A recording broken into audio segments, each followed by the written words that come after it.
Good morning. Today we are going to start our fifth chapter. Okay, compounds of nonmetals. Here, nonmetals includes gases. Okay, in this chapter we are going to learn the preparation, properties, and uses of ammonia gas. Okay, so preparation, property, and uses of ammonia because ammonia is a gas which includes non-metal character. Okay, let me see what are the preparation, uses, and properties. The first one, we have two type of preparation. First one is laboratory preparation. Okay, laboratory preparation is a simple process. We got only small amount of ammonia. Okay, and in this process, we are using two reagents. The first one is calcium hydroxide, and the second one is ammonium chloride. Okay, so these two materials are needed for the preparation of laboratory preparation of ammonia. Okay, so what are the two reagents here needed?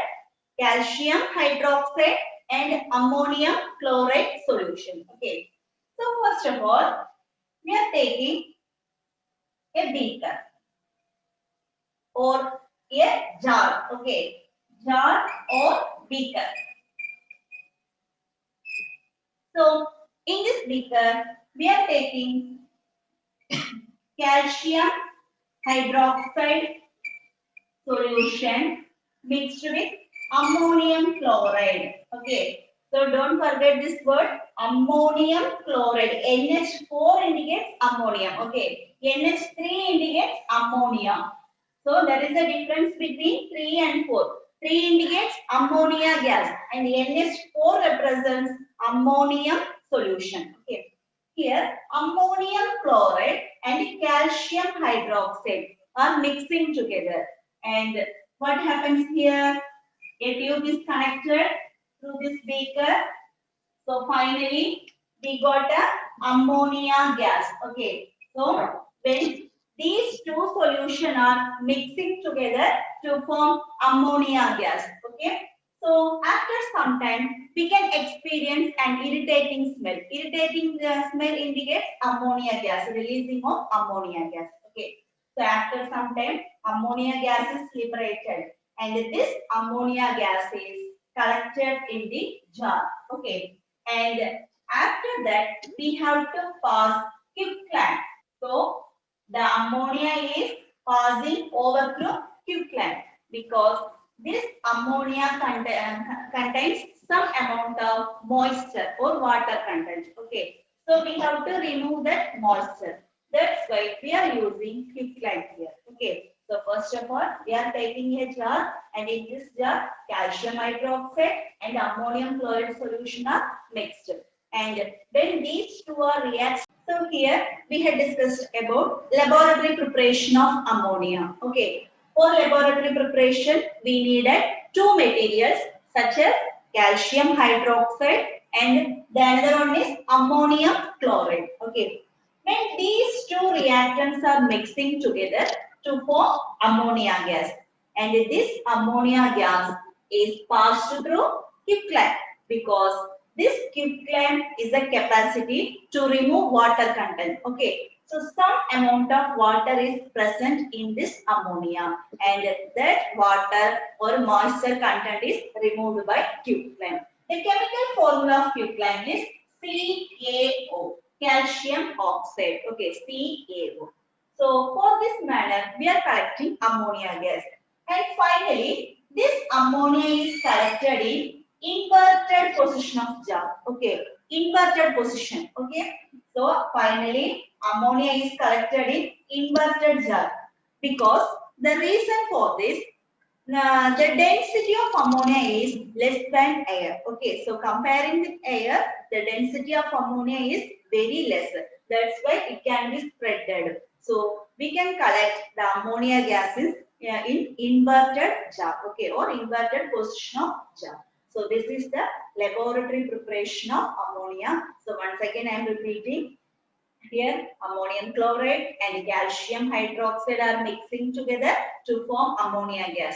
and this ammonia gas is collected through quicklime because quicklime is used to remove water content. Okay, so finally the ammonia gas is collected in the inverted jar because this ammonia, the density of ammonia is very lesser than air. Okay, let me see the picture.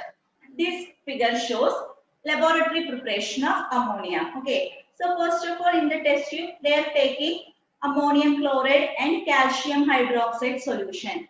When these two solutions are mixing together, an irritating smell gas is produced.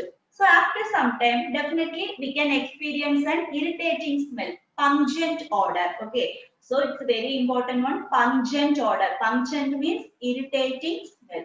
So ammonia gas is liberated, and this ammonia is passed through quicklime. Okay, CaO, calcium oxide, and finally it can collected in the inverted jar because the density of ammonia is very lesser than air. Okay. Next, we are moving on to another topic, industrial preparation. Okay. Industrial preparation. So there is a difference between laboratory and industrial preparation. Here, industrial preparation leads to 90% ammonia. Okay. So the product of ammonia is more in industrial preparation. Okay. For industrial preparation, we are using nitrogen and hydrogen gas. Okay. So nitrogen and hydrogen is needed for industrial preparation of ammonia. Here, the nitrogen is taken in 1 volume and hydrogen is taken as 3 volume. Okay, so 1:3 volume is taken for the preparation of ammonia in industrial process. Okay, let me see what is the preparation. Here, nitrogen and hydrogen are taken in the ratio 1:3 and forming ammonia gas, 2 molecules of ammonia gas. Okay, so this is the industrial preparation. That's why it is called as Haber's process. The scientist who discovered this industrial preparation is Haber. Okay, so that's why we are calling Haber process. Okay, so industrial preparation is otherwise known as Haber's process. And in this Haber's process, we are taking nitrogen and hydrogen. When these two elements are combined together to form ammonia gas. Here some conditions have to be taken. First one, optimum temperature. So we should give an optimum temperature for doing this process. That is 400 to 450°C. Okay, so don't change this temperature. The optimum temperature is 400 to 450°C. And the pressure, optimum pressure is 200 atm. Here, atm represents atmospheric pressure. Okay, so the pressure is 200 atm. Optimum temperature is 400 to 450°C. And one more condition is catalyst. We are using a catalyst for doing this, for increasing the speed of this reaction. So here, spongy iron is used as a catalyst. Okay, underline this word, spongy iron. So these are all very important points you have to note down. Okay, so optimum temperature is 400 to 450°C and the pressure is 200 atm. Then the catalyst is spongy iron is used as a catalyst. So this is the industrial preparation for ammonia gas.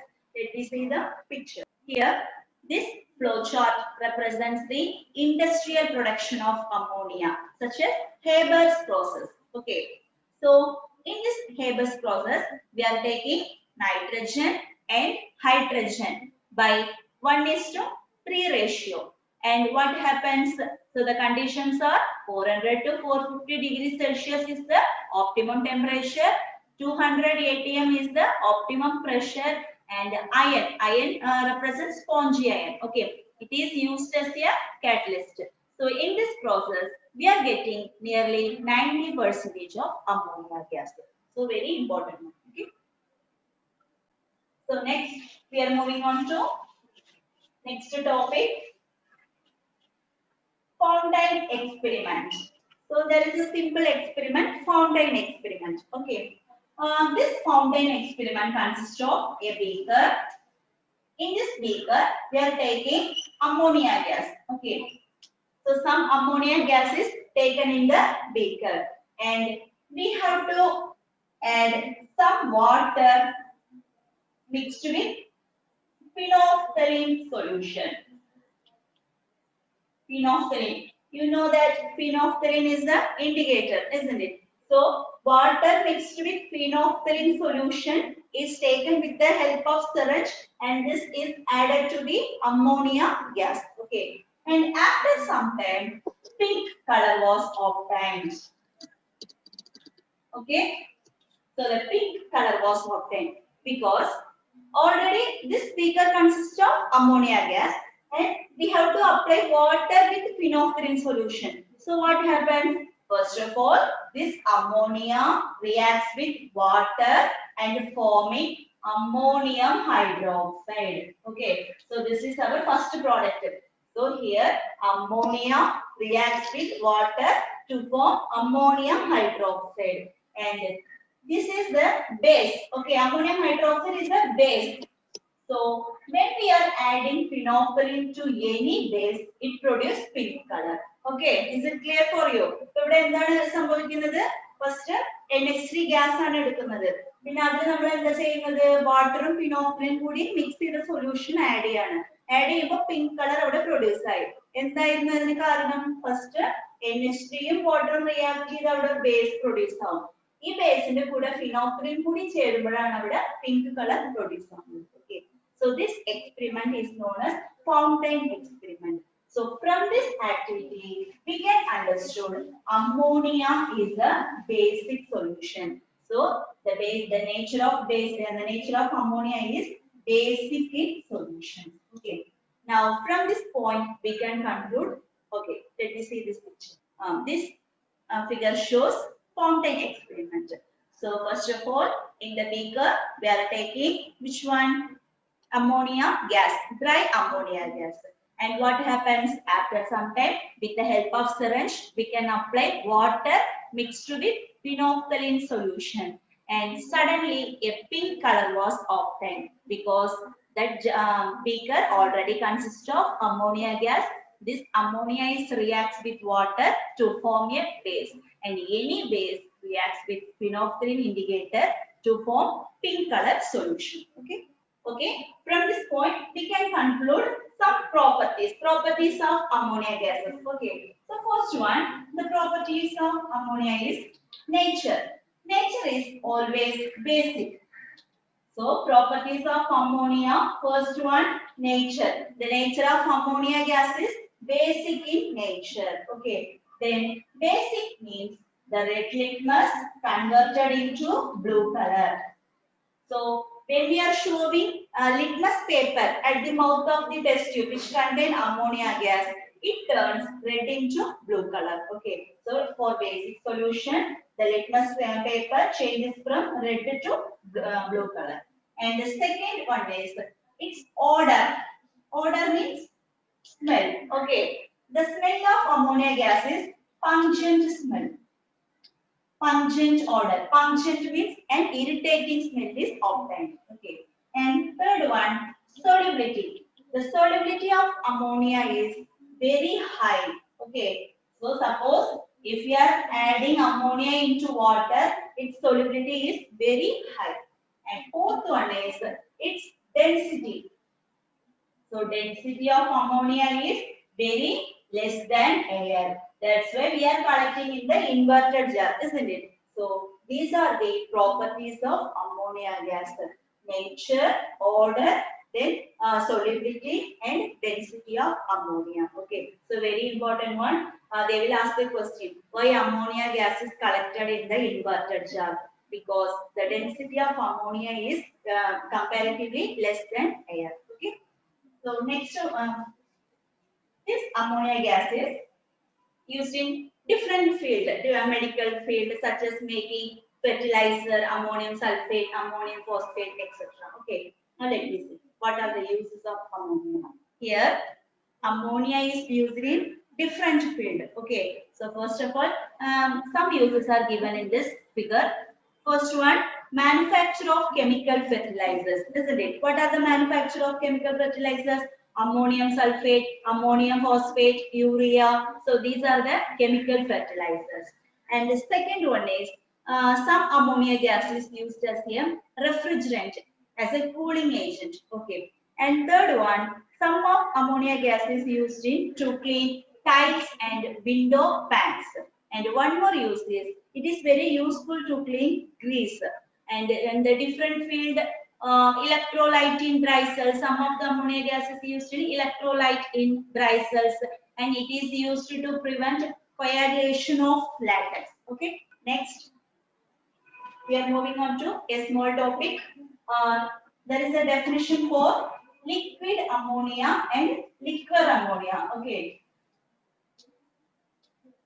liquor and liquid. Here, liquid ammonia means highly concentrated solution. Highly concentrated solution of ammonia.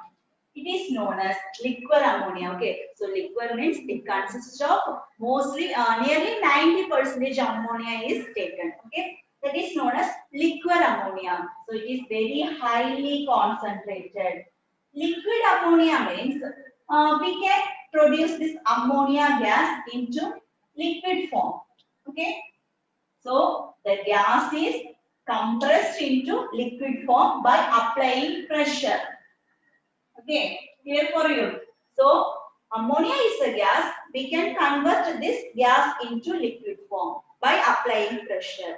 This liquid is known as liquid ammonia. Okay, so the ammonia gas is converted into liquid form by applying pressure. This is known as liquid ammonia. Liquid ammonia means a highly concentrated solution of ammonia is known as liquid ammonia. Okay. So this is a 1 mark question. Next one, a small topic. Ammonium. What happens when ammonia dissolves in water? Okay. So here what happens when ammonia dissolves in water? It forms ammonium hydroxide. Okay. So note down this point. When ammonia gas dissolved in excess or minimum amount of water, it can produce ammonium hydroxide. Okay, so this is the ammonium hydroxide. This is a type of base. Okay, so this is a 1 mark question. And what happens when ammonia is mixed with HCl, hydrochloric acid? So the salt is produced here. Okay, the salt is here 3 hydrogen and 1 more hydrogen is added to this. So NH4, the balance is Cl. Okay, so this is ammonium chloride. Okay, NH4 indicates ammonium. Cl represents chloride. Here ammonium chloride is a salt. So it represents white color fumes. Okay. So whenever there is a release for ammonium chloride, it produces white fumes. Okay. So this is the second equation. What is the first one? When ammonia reacts with water to produce ammonium hydroxide. Here ammonia reacts with HCl to form ammonium chloride. So this ammonium chloride is produced by white color fumes. Okay. When we are heating this solution, the white fumes is disappear. Okay. So these are the very important things. Okay. Now let me recall these points. Okay. So for our first topic is laboratory preparation of ammonia. For laboratory preparation, we needed 2 materials such as calcium hydroxide and ammonium chloride. When these 2 elements are combined to form ammonia gas, and this ammonia gas is collected in the quicklime, okay, to remove the moisture content. And finally, it can be collected in the inverted jar because the density of ammonia is very less than air. And the second one is industrial preparation. For industrial preparation, we need a nitrogen and hydrogen by 1:3 volume. The conditions are optimum temperature, pressure, and a catalyst. So 200 atm pressure, 400 to 450 degrees Celsius temperature, and catalyst is spongy iron. Then there was a fountain experiment. The fountain experiment shows ammonia is a basic character. And what are the properties? Solubility is very high. Then density is comparatively less than air. Then what happens? The smell, pungent odor, that is an irritating smell. So these are the properties. And it is used in different kind of fields, such as making fertilizers, ammonium phosphate, ammonium sulfate, etc. Then what is liquid ammonia and liquid ammonia? Liquid ammonia means a highly concentrated solution of ammonia. And liquid ammonia is an ammonia gas can be converted into liquid form by applying pressure. Okay. So today's class is over. The balance of this portion we will see in the next class. Thank you.